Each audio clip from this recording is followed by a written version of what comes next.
Hey everybody, Steven here. Today I'm doing an unboxing video for the Dark Matter ultra-wide monitor. So this is from Monoprice, I believe is the name of how you're going to pronounce that, yes. And with this, there's another monitor that they have where I think it's like a 49 inch or something like that. And I had seen a video on it and I was like, maybe down the road I may look into that. And then this one popped up. So Dark Matter essentially is their gaming line with all of their products. So looked on their website, they have a bunch of other electronic stuff that they do, and then they do have like keyboards, and I think they even have mice and things like that that you can buy from them, so gaming peripherals. But this one struck me because of the specs. Very similar to the AOC ultra-wide monitor that I did here on the channel. Now this is the box. It is very, very slim. Now it came in another box, not a ton of kind of like packaging around that, which makes me a little bit nervous with this, because these are getting smaller and smaller, and they get them trying to save costs with that and the environmental impact. But also, if there's not a lot, if there's nothing cushioning this and it gets thrown around a bunch, I don't want to end up with a dead panel. So we'll see with this. But right now, $447. I got this for $423, and then after tax is a little bit more. Now, on their website, it's $350, but they're saying there's delays with shipment, which is why I didn't do that. Decided to go the Amazon route. That way, if I wanted to return this, it would be a lot easier. So what we're going to do is we're going to get this set up. This is my dual monitor setup right here. Got the Samsung G5. I have my Acer 32-inch. Just got this set up a couple weeks ago. So this is actually going downstairs. I have my MSI ultra-wide down there. I did have the AOC one, so kind of just going through these, playing with them for a while, and then essentially selling them. Let's see if we can get this thing out right here. All right, so we have our bag full of stuff here. Looks like we're getting DP cable. So this is going to be DP 1.2, I believe. 34-inch ultra-wide with a 1500 arc curve, 1440p, 144 hertz. This is a 4 millisecond response time, but it's gray to gray, okay? It's not the motion picture or moving picture response time. So gray to gray is quicker, it's better. So with this, it does have that, even though it's still saying 4 milliseconds, it is going to be gray to gray. So that was the other draw to this. I'm also curious to see the 1500 arc curve with this, compared to most of the other ones that I've had that have been 1800 arc curve. The stand right here, so this is the base, very, very minimal. Looks like we have VESA mounts here if we're going to do that. This is going to be our actual arm, and it should have height adjustment. Yes, that was the other big draw for the price point, and having the height adjustment. That was something that I was excited to see. This shouldn't be hard to actually click in. Nope. Cable management on the bottom here. So we do have that. I think that's about it for cable management. As far as I know, and I'm interested to see when I pull this out, the panel I don't believe comes with extras. The AOC, if I remember correctly, actually had extra USB ports and things like that. I don't think this has any of that. But very, very similar to that. And if you guys want to see a comparison video, I don't have that anymore, but I could still do kind of like I did with the Samsung versus the Gigabyte monitor, is I can make the comparison because I have used both, and then just kind of essentially help you guys out with which one's the best buy, right? This is a VA panel, pretty standard with a lot of these monitors these days. Everything's kind of moving away from TN. And then this is also quantum dot color technology. So excited to see that. That is it. It looks good. Got the plastic on the bottom, I'll eventually peel off. But yeah, that is a solid monitor. To give you, here's my 32-inch one, right? So it spans out a little bit. Let's flip this over. Over here, we're gonna have our controls, multiple buttons over here. And then, yeah, so we have 2 DP. That's awesome to see. Then we have 2 HDMI. I'm assuming it's 2.0. These are DP 1.2. We have our headphone jack. We have our power plug right here. And then it looks like we have a micro USB port right here. Curious to see what that is about. On the back, looks like we lift that up. Yep. You just essentially push the button up, pop it right off. I'm pretty sure there's no RGB lighting or anything with this. To be expected with some of these monitors that are essentially getting rid of all the extras, and then what you're getting with it is the basics, right? So let's actually put this thing on since we're already here. All right. And it looks like we got a screw that we're gonna put into it. So yeah, that's gonna take us a second, but let me get this set up. All right, so we did have the two spots. You have one here, one up top. I haven't seen screws, I think this is an extra, but I haven't seen screws with a monitor like this where it has like a threaded spacer. So when you screw this, you really almost want to flatten that. And it took a lot of pressure to actually get that thing screwed in for both of these. You just check it, make sure there's no wiggle to it, right? Now on the back here, if you are going to vest mount this, luckily they do have the risers here. We have our 4 spots where we would put this, and then you would actually have the room to mount this. Maybe down the road, because I do have my autonomous arm. So, but for right now, I want to get this thing just clipped on. So let's actually pull this out instead of me trying to mount it right there. All right, there we go. All clipped in. And that is it. There we go. Ooh, that's takes a little bit of force. So yeah, we have height adjustment. We do have swivel. Awesome.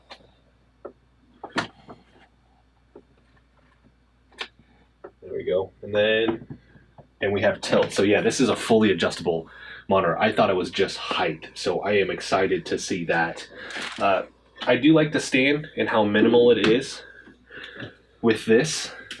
Nice cable management kind of hole right there, or grommet, but very, very minimal with everything here. So if you're looking for that, this is definitely going to fit that bill. But now I need to actually get all this set up. We just have the one power cable, so there's not a power box with this. And then I mentioned we get our DP cable right here. And I think that was it. I think it just came with DP. I don't think I got, it doesn't look like I got HDMI. I just got the DP cable here. So most people more than likely are going to be using that. But if you're potentially using something else with this, I don't think people are going to be using a console. As far as I know, the Xbox One Series X and the PlayStation 5 don't support 21:9 right now. Maybe down the road, but for right now, it's not going to be something that you're going to want to buy this monitor for that.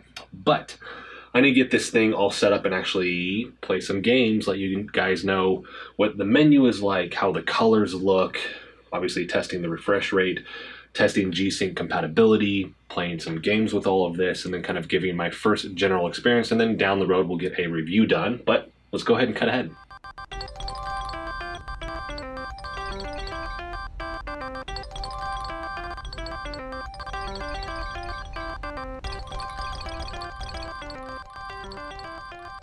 All right, so all set up here. I got to use this monitor yesterday evening, and then for a greater part of today, testing games, trying to get the color settings right and all of that. But what I want to do first is I want to cover the specs again in a more concise manner.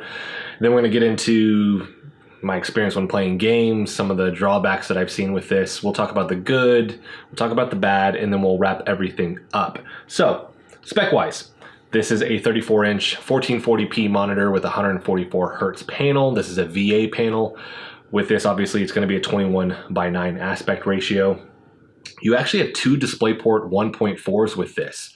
In my mind, I was thinking they were 1.2 by default. I went back to Amazon, and they don't actually showcase what the ports are. So with this, it's DisplayPort 1.4. That was a nice surprise. And then you have 2 HDMI 2.0s. With this allows for picture-in-picture, picture-by-picture, if you want to have 2 different sources, or maybe just off my GPU, I'm running 2 separate ones and kind of treating it like 2 different monitors.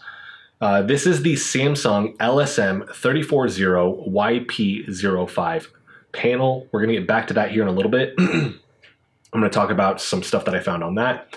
This is a 1500R curved monitor. So when you're looking at curved monitors, you have flat, then you get into 1800R, 1500R, and then 1000R. 1000R is going to be the Samsung Odyssey series. Those are very, very pronounced, especially when you're looking at their 49-inch G9. I think the 1500R is a good in-between.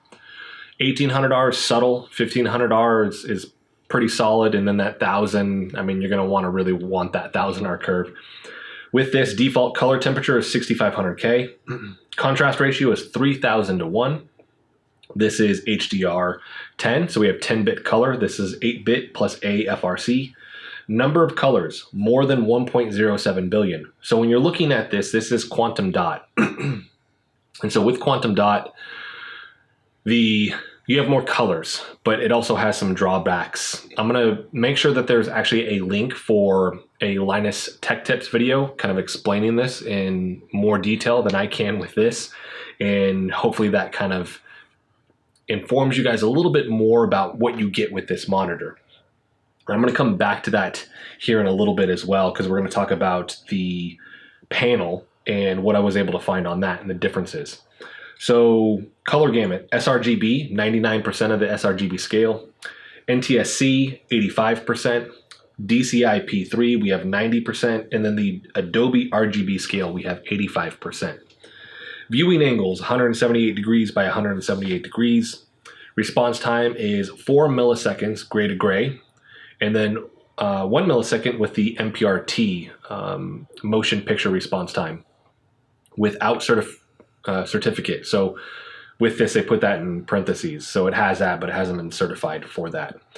VESA mounting, it is 75 millimeters by 75 millimeters. I do like that they give you the risers with this. When you have a curved monitor, and this would be the autonomous monitor arm, it didn't come with risers. When I went to attach it to my Samsung G5, which is that 1000R curve, it was one of those deals. If I didn't, luckily I had some extras, but if I didn't have those, I wouldn't have been able to actually attach it. So it has the risers. That is a nice plus. I like when monitors include that, because they're kind of thinking ahead. If you're going to actually mount this, you're not going to run into kind of a pickle where you don't have the hardware to do it. And then with this power consumption stuff, and then stand tilt range is -5 degrees up to 15 plus 15 degrees. Standing height adjustment is 100 millimeters. Stand swivel range is plus or minus 15 degrees. And then this thing weighs 15.4 pounds. I'm assuming most of that is in the stand. The actual panel itself doesn't actually weigh that much. But with this, most monitor arms, you're looking, they'll say up to 16 something pounds or maybe 19, kind of at that middle range. Some go up into the 20s. So this, it wouldn't be a problem, is what I'm saying, if you had a monitor arm for this to mount. Now, going back to the panel, I looked up the panel itself because this is a Samsung panel. The panel information, and I'm going to put a link for this too, it's Panelook.com. And with this information is different than the information that I got off of the Monoprice website for the monitor. And I think that actually has to do with this monitor having quantum dot versus just the regular one not, is my assumption.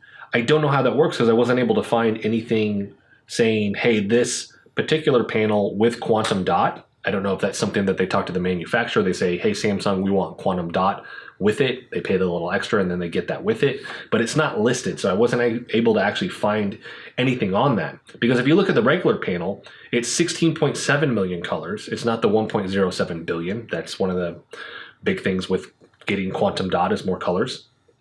And then if you actually look at the color gamut, they're way different. NTSC ratio with this off of Panelook is 67% compared to the 85% that Monoprice is listing. sRGB coverage, 80% off of Panelook versus the 99% that Monoprice is listing. Going with Adobe RGB, 69% for the panel off Panelook. And then here it's saying 85% is what Monoprice is saying. And then finishing that out with DCI-P3, 67% coverage off of Panelook versus 90% off of the Monoprice website. Like I said, I think that boils down to that. So with The quantum dot here, the colors, it's going to take a lot of tweaking. Out of the box, it looks okay. It's not that great. And their presets, and I think most monitor presets aren't that good, to be honest.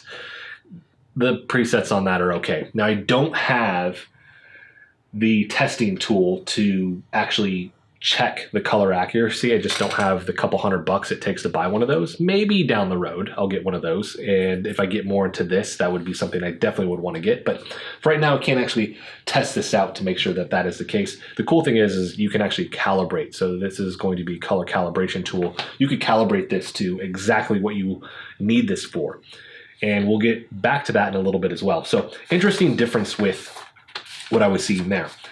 So picture in picture, picture by picture, we have that option. You will enable that. We have our buttons over here to actually pull up the menu. You can change that. By default, it'll pop up in the middle. You can move it. I moved it over here to the corner. You're going to find kind of the regular stuff that you're going to find in there. We can change the contrast, the brightness. With that also, we can change the color temperature. We can change the gamma. But also in here, and obviously looking at your presets, which I said, they're okay. They're not that good. Most likely you're not going to use them. But with this also, you can go in and you can change HDR. You can turn HDR on. You can also turn on FreeSync, adaptive sync with this, which mine is turned on. You can also go in there and you can change the response time and some of these other things. Blue light filter, you have adjustments to flickering. There's a bunch of little things in here that you can change. I personally don't mess with changing the response time because usually it looks worse in my opinion, so I don't think a ton of people are going to do that. To me, it either becomes extremely grainy or ghosting is way worse. But these are things that you can tweak in these settings. So decent layout. I don't like the multiple buttons. I think I'm just adapting to the one button on a lot of the monitors that I'm buying now, and I do preference that personally, or like a radial dial. So that is what we have with that. And then underneath here, there's actually a light that beams down. That was that micro USB port that I kind of briefly looked at when I was doing the unboxing. Didn't know what it was for. I found it, there's a little attachment. So you can plug this in and then it beams down. It looks like two arrows. They're like a triangle and an arrow. I'm wondering if this is maybe part of the Dark Matter logo or something like that. But with this, you don't have to plug it in. You can leave it plugged in and then turn it off inside of the monitor settings, but you could also just unplug it. I haven't used it or tried it yet to see if it charges anything. I don't think it would. But if you pull that out, you can actually pull out this little slip and then it essentially, you look through it and it shows this. So quite interesting that they have that. I'm also wondering if they have that and it's this detachable thing and you can pull that component out, that little silhouette tab deal, why they wouldn't either include more options. I thought that would be kind of cool if they did. Or on their website, I'm not finding any other alternatives, so I can't buy more. I don't know how to make one, so you're kind of stuck with it, but you can still remove it. So interesting what they did with that. And then this actually comes with a 1-year warranty also. They mentioned that on their website. Just want to cover that. So that's kind of covering all of the specs, covering a little bit of the settings with this. But let's talk about the bigger things with this. One, how's the color? Out of the box, it's not good. You can tweak it. It seems to be a little bit more red dominant. And I think that is actually something that does happen with some of the quantum dot panels. Once you kind of get it, and I do like a little bit more oversaturated, more vibrant monitor setting. I think a lot of people aren't going to be drawn to that, but that's what I have mine set to. So if you're looking at it, you're like, ooh, that's too much. You can obviously tweak these. I do my tweaking in not only the panel settings, but then I go into the NVIDIA control panel and then I tweak those again. And this is just what I preference. But it does seem to be a little bit more on the red side. And I've tried tweaking that and it just, for whatever reason, it just still kind of has a little bit of a red hue in a lot of instances. But I think with the colors, if you can find your right setting, I think they can be solid. It's going to take a lot of tweaking. The bigger downside to this monitor, the monitor that I've seen, and this is going to be one of the big negatives with the monitor is ghosting. So Doom Eternal, playing that, I noticed ghosting pretty bad. Now, I'm hoping that the UFO test website is back up. It has been down today, so if I can test that, I'll have that pop up. If not, I'm sorry, I couldn't do that, but it's still apparent in the video that I'm going to showcase for you with Doom Eternal. But the ghosting pretty apparent in there. Now, I have FreeSync on. I've tried it with FreeSync on and off. With FreeSync on, you can enable G-Sync. This is not a G-Sync compatible certified monitor, but you can still enable it. With that, on this one, I noticed screen tearing and the ghosting got worse. So I would say leave that off. The other monitors that I've had that aren't certified though, the last couple have actually worked better with G-Sync enable, or I say better. I haven't seen any screen tearing. Everything's run really, really smooth, but I don't notice a huge difference between G-Sync and G-Sync being turned off. I haven't had that issue because I have beefier GPUs. But with this, turned it off, it did improve. So with G-Sync turned off, the ghosting isn't as bad, but it's still there. Now, the Samsung G5 I did a video on ghosting specifically with that one.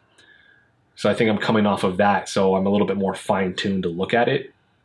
I don't think the average casual gamer is going to notice it that much in most games. I think if I popped in Doom Eternal, you'd be like, whoa, what's going on? I think you would eventually notice it. But other games, it hasn't been very apparent. Because this is G to G 4 milliseconds, it's not like the 0.5 G to G 240 hertz panel. Those aren't going to have really that much ghosting, if any at all. There's going to be some ghosting with this. It was just more pronounced than I think, one, that I was expecting, and two, than I think should be apparent with a panel like this. So it is there. Ironically, if you look on the Amazon listing for this, you'll see a review, gives it 1 star. It says ghosting is horrible, I believe, and then it had some dead pixels. The other one, 5 stars. No ghosting, no problems. I think it's kind of in the in-between. Could it be a bad panel? Maybe. I don't think so. I think this is just going to potentially have some ghosting issues. But casual gamer, most games you're not going to notice it that much. You're going to notice it, just not that much. I played Subnautica Below Zero. I'm known for that on the channel here. Didn't really notice much at all. That is a slower paced game. I did try to actually move the mouse around a bunch really quick just to actually see, would I see some with that? Didn't really notice much. Now, if you slowed it down, you probably would see some, but just my eye viewing it, I didn't see much. Hopped into Red Dead Redemption. Didn't see much there. I do notice it on occasion, but just kind of casually gaming, not trying to look for it. I really don't notice it much with this panel. And then Halo. Halo was interesting. Played Halo 4 on the Master Chief Collection. By default, it's at 60 FPS. I moved that to unlimited. At 60 FPS, I can notice it, but I just think it was moving slow because it's 60 FPS. Bumped it up to unlimited, no problems. Didn't really notice it at all at that point. So I think it's going to be potentially game dependent. If you're obviously into high, fast-paced games, maybe you're a competitive online player, but mainly first-person shooters, I'm not going to recommend this panel at all. You're going to immediately see it and you're like, nope, turn it. I'm going to send it back. Everybody else, I think it could potentially be a good buy for you, but I think that's something you'd need to be aware of. The other thing is HDR. HDR 400 is what this has. So 400 nits. It's okay. I messed around in Doom. I could tinker with the settings much longer to make it look a little bit better, but I got it where it was like, all right, we'll just shoot some video. It looks okay. It's not a feature you should buy this for. And then once you actually turn it on in Windows, in games, and you obviously have to make sure that in the NVIDIA control panel it's turned to 10-bit color, all these different things you have to do. I've mentioned this in other videos. It's just a lot of work. It's a lot of work to get HDR up and running. Now, once you do, it's awesome, but that may change from game to game also. So things to kind of tinker with. I won't be playing HDR in this monitor. It's there, but I don't think, like I said, it's a main draw.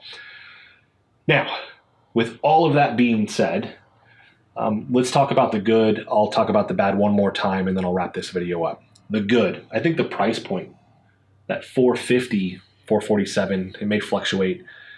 is pretty solid. If you go to their website, it's actually $350. I don't know what you have to pay for shipping. I think it's free because of the price. But right now it's sold out and you're going to have delays with shipping.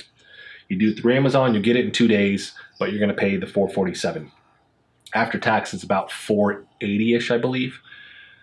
If I'm looking at this compared to the AOC monitor, I think the AOC monitor had less ghosting for sure, but harder to find. If you can find it at its lower price point, it's comparable. I would choose the AOC over this. Most of the time right now, because it's just a hot monitor right now, it ends up being in the 500s.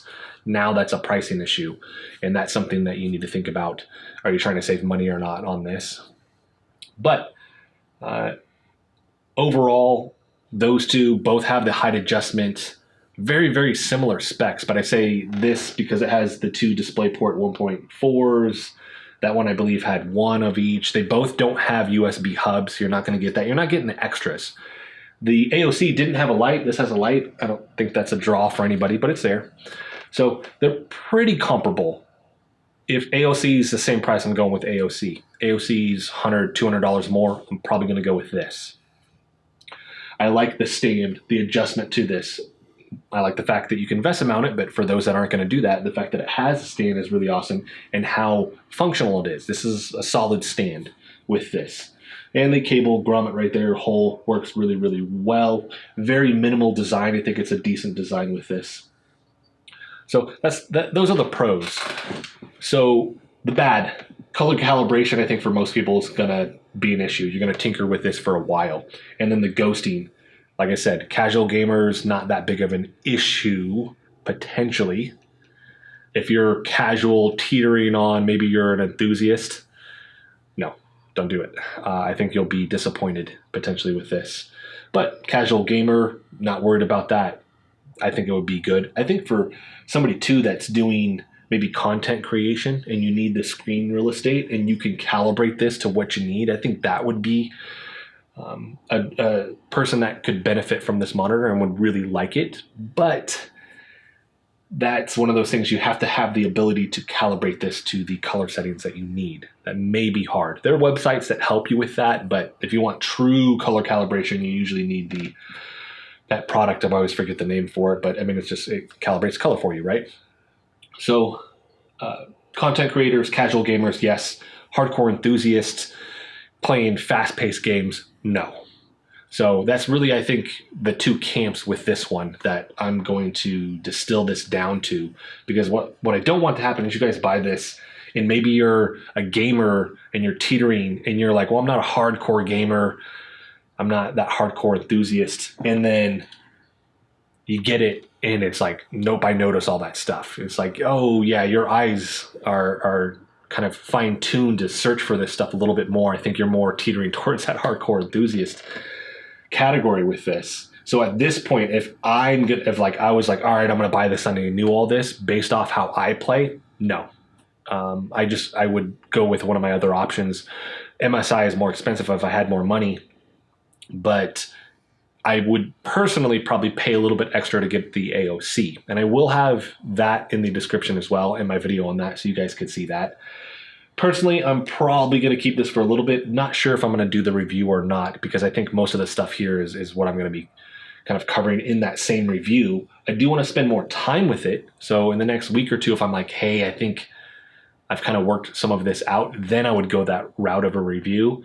If not, honestly, I'm going to send it back and I'm going to put my money towards just another monitor to review that I can look at, do an unboxing for. So in conclusion, I know this has been kind of a bunch of stuff to cover. If you're looking for an ultra-wide monitor, you're on a budget, you're a casual gamer, maybe doing some content stuff, this could be a very good option for you. If you got a little bit of extra cash and you're not quite on as tight of a budget and you like playing first-person shooters versus role-playing games and RTS games and things like that, I would save up a little bit more and I would go a different route than this, because I think you're just going to be disappointed and upset. So that's actually going to round out this one. I will make sure a link for all of this is in the description so you guys can find this if you want to. I'll make sure the AOC is there. I'll also make sure that my MSI, which was here, is there as well, but that's $860. That's a lot more expensive, but it is a 34-inch, 144 hertz panel. Really good coloring, has some ghosting. It's not like this, but it does have ghosting also with it, because I think it's a 1 millisecond NPRT as well. But that may be another option that you could look to. So if there's anything that I didn't cover in this for you guys as well, let me know in the comment section. That may give me the incentive to do a review on this. Maybe down the road I do a direct comparison of this to the AOC monitor as well. If you guys like to see that, let me know in the comment section. But that's going to be it for this one, everybody. If you like the video, hit the like button for me. If you want to continue to follow along with all my content, hit the subscribe button for me.